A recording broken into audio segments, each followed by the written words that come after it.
하나님께서 우리에게 주신 말씀은 빌레몬서 1장 13절에서 16절까지 말씀입니다. 빌레몬서 1장 13절에서 16절까지 우리 한 목소리로 함께 읽겠습니다. 시작.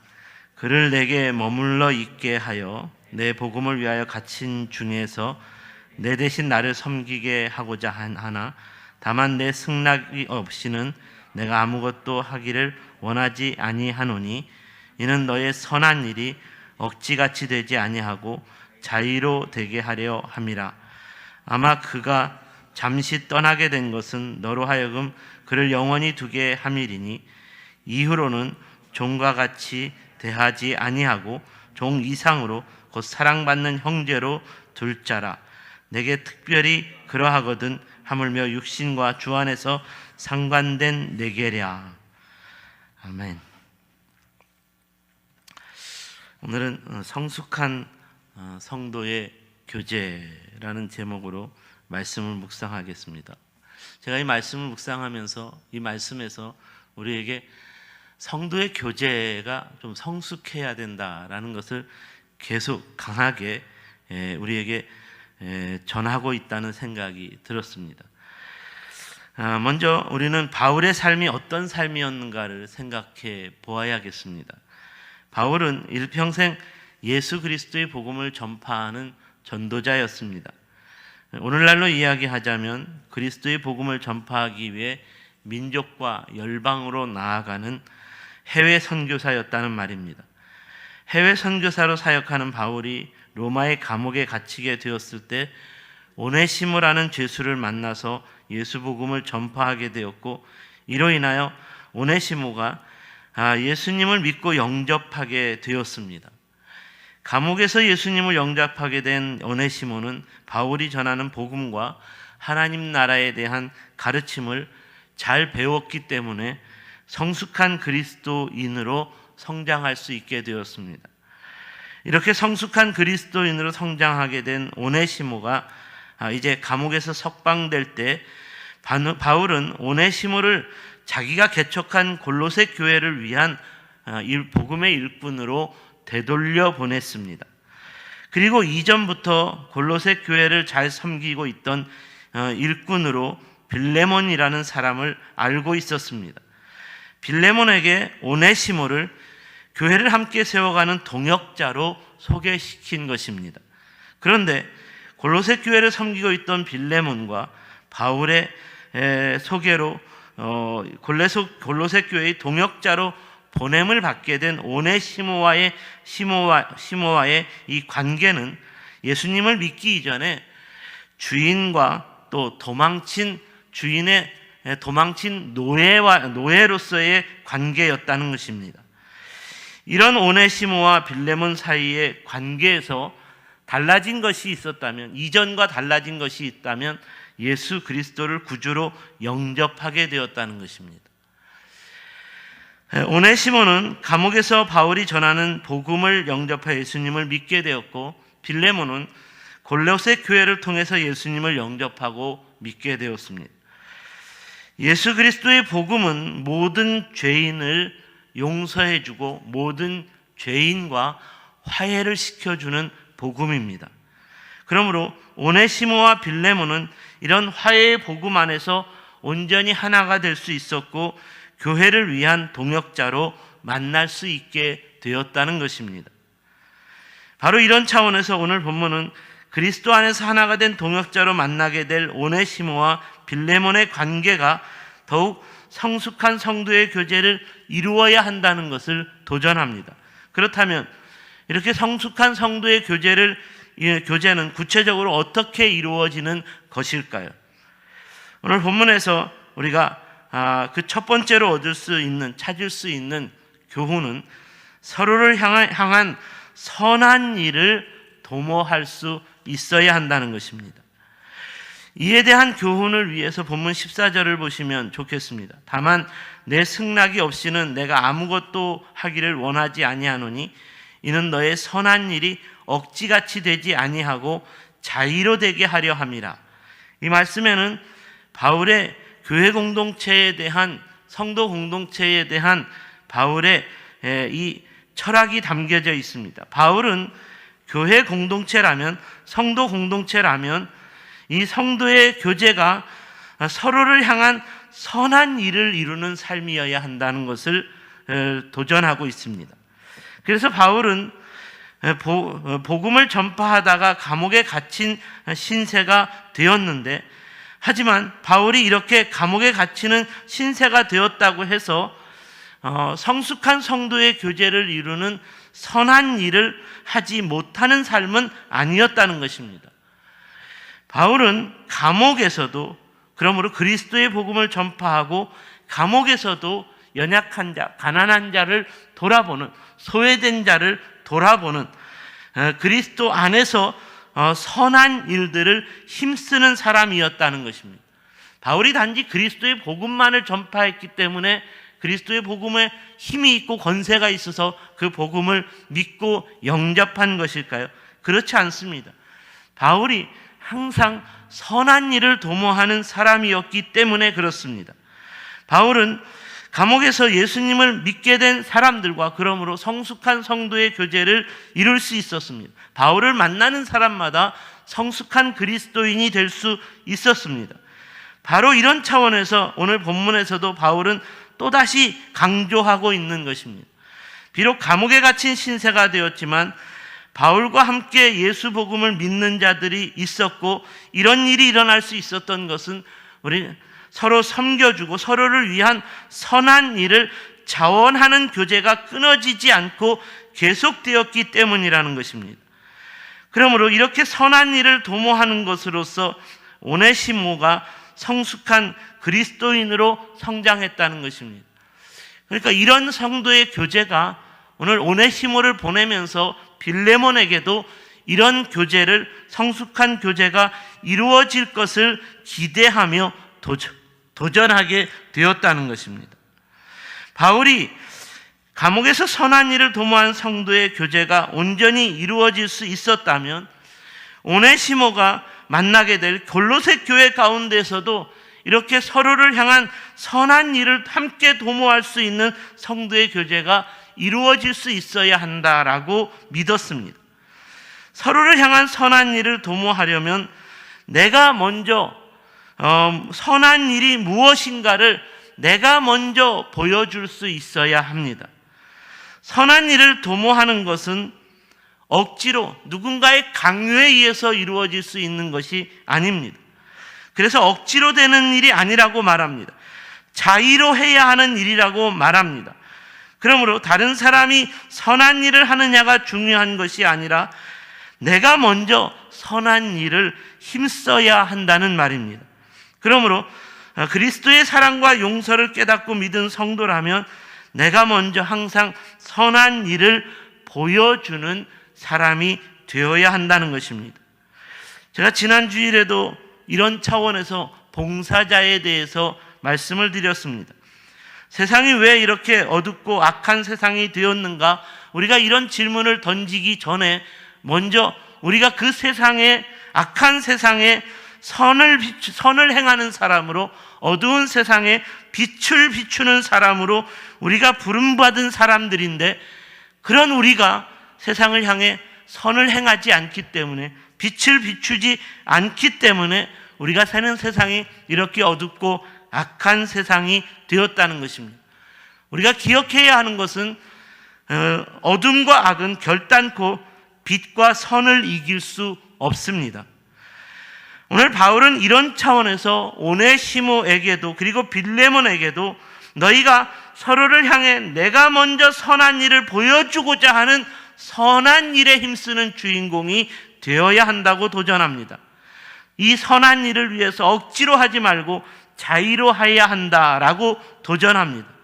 사랑하는 여러분, 저와 여러분의 세종샘 교회가 올 한 해 동안 서로를 향해 내가 먼저 선한 일을 하고자 하는 성도의 교제를 이루어낼 수 있다면 이런 세종샘 공동체 가운데 시기와 갈등과 분쟁은 사라질 것이고, 서로에 대한 미움과 원망은 사라질 것이고, 서로를 살리는 회복과 치유와 화목과 평안이 가득한 천국과 같은 공동체가 되지 않을까요? 서로를 향한 선한 일을 도모하는 마음은 우리 주님께서 먼저 보여주신 마음이었습니다. 주님은 언제나 선한 마음으로 모든 인간을 향한, 죄인들을 향한 자비와 긍휼을 베풀었고 용서와 사랑을 베푸셨습니다.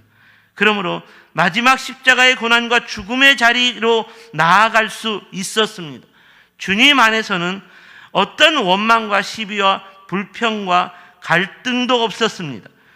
그리스도의 몸된 교회는 바로 이렇게 주님처럼 죽기까지 선한 마음으로 선한 일에 힘쓰신 예수 그리스도로 말미암아 완성된 선한 역사의 본이 되는 공동체이어야 하는 것입니다. 그러므로 성도의 교제를 이루어야 하는 우리가 항상 주님처럼 선한 일을 도모하지 않는다면 그것은 교회일 수 없습니다.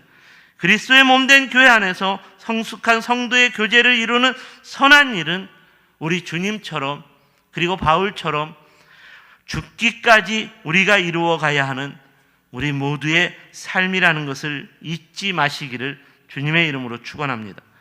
두 번째로, 서로에게 잘못한 것을 내가 먼저 용서해 줄 수 있는 마음이어야 한다는 것입니다. 이에 대한 교훈은 본문 15절에서 또 찾을 수 있겠습니다. 아마 그가 잠시 떠나게 된 것은 너로 하여금 그를 영원히 두게 함이니 이후로는 종과 같이 대하지 아니하고 종 이상으로 곧 사랑받는 형제로 둘 자라. 내게 특별히 그러하거든 하물며 육신과 주 안에서 상관된 내게랴. 이 말씀은 바울이 빌레몬에게 주인이었던, 오네시모의 주인이었던 빌레몬에게 오네시모의 잘못을 용서해 주기를 부탁하는 말씀입니다. 오네시모는 빌레몬의 종이었습니다. 당신은 한번 종이면 죽을 때까지 그 주인의 종입니다. 주인의 사면이나 엄청난 돈으로 자기가 종된, 노예가 된 신분을 대가를 지불하지 않는 한 죽을 때까지 종의 신분에서 벗어날 길이 없었습니다. 특별히 당시에는 종이 주인에게 잘못하면 주인이 그 종을 죽일 수도 있었습니다. 종의 잘못으로 인해 죽음의 심판을 당해도 죄가 되지 않는 시대였다는 말입니다.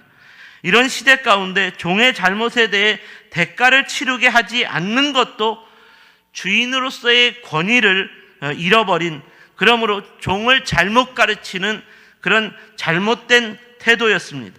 이런 시대적 상황 속에서 바울이 오네시모의 죄를 주인인 이 빌레몬에게 용서해 주라는 도전은 빌레몬을 난처하게 만드는 것이었습니다.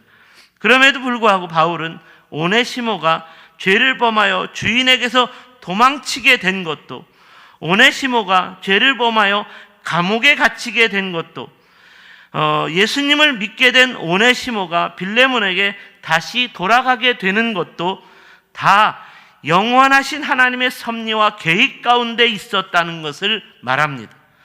너로 하여금 그를 영원히 두게 하려 함이라.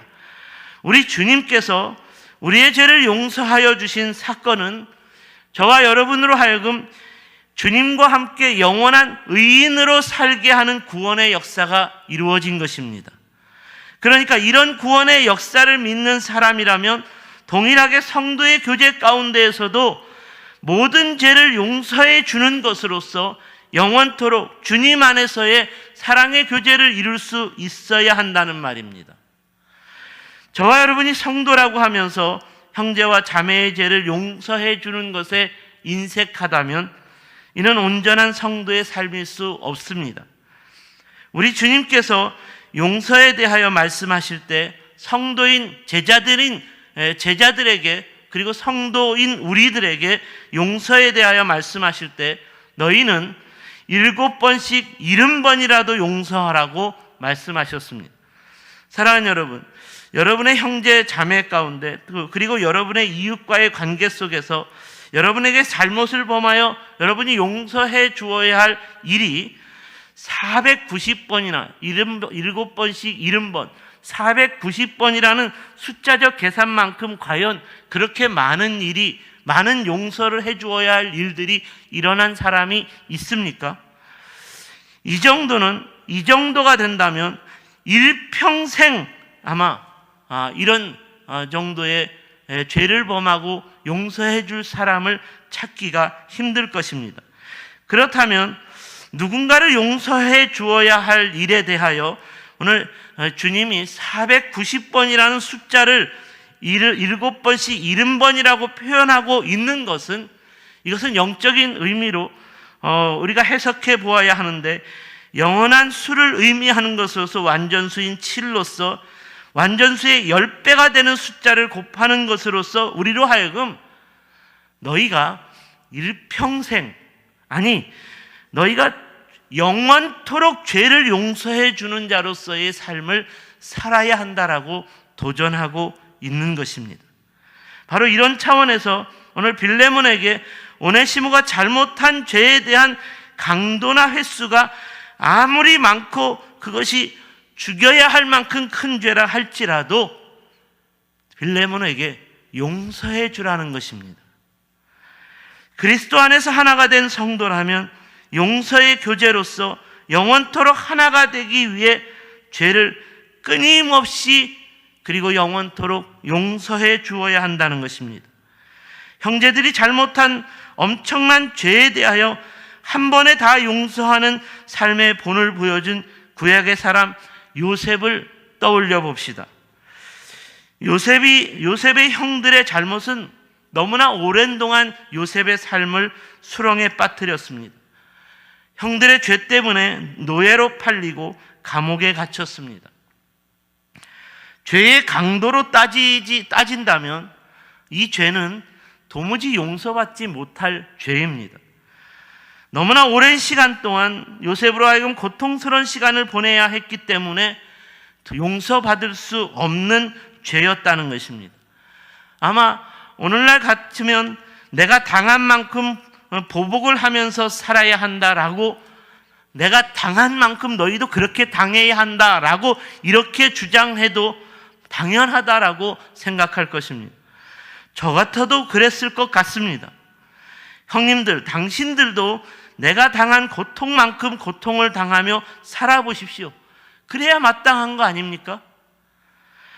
하지만 하나님의 섭리와 구원 역사로 인하여 애굽의 총리가 된 요셉은 이렇게 죽어 마땅한 형들의 죄를 용서해 주었습니다. 오랜 동안 당했던 고통을 형들에게 다 돌려주지 않았습니다. 애굽의 총리가 된 지위와 힘을 이용해서 이후로 일평생 형들에게 자신의 원한을 갚으며 살지도 않았습니다. 이는 수십 년간 형들의 죄로 인하여 고통스러운 시간을 보낸 것으로 인한 증오가 요셉에게는 하나도 남아있지 않았다는 말입니다. 요셉이 이런 삶을 살 수 있었다는 것은 하나님의 섭리를 믿음으로써, 하나님의 구원 역사를 믿음으로써 항상 모든 죄를 용서하는 자로서의 삶을 살았기 때문에 가능한 것이었습니다. 이미 요셉의 삶 가운데 형들이 지은 죄를 용서하는 삶을 살았다라는 것입니다. 그러므로 요셉은 죄를 범한 것으로서 뒤늦은 후회를 하는 형들을 위로하기까지 합니다. 당신들이 나를 이곳에 팔았으므로 근심하지 마소서, 한탄하지도 마소서.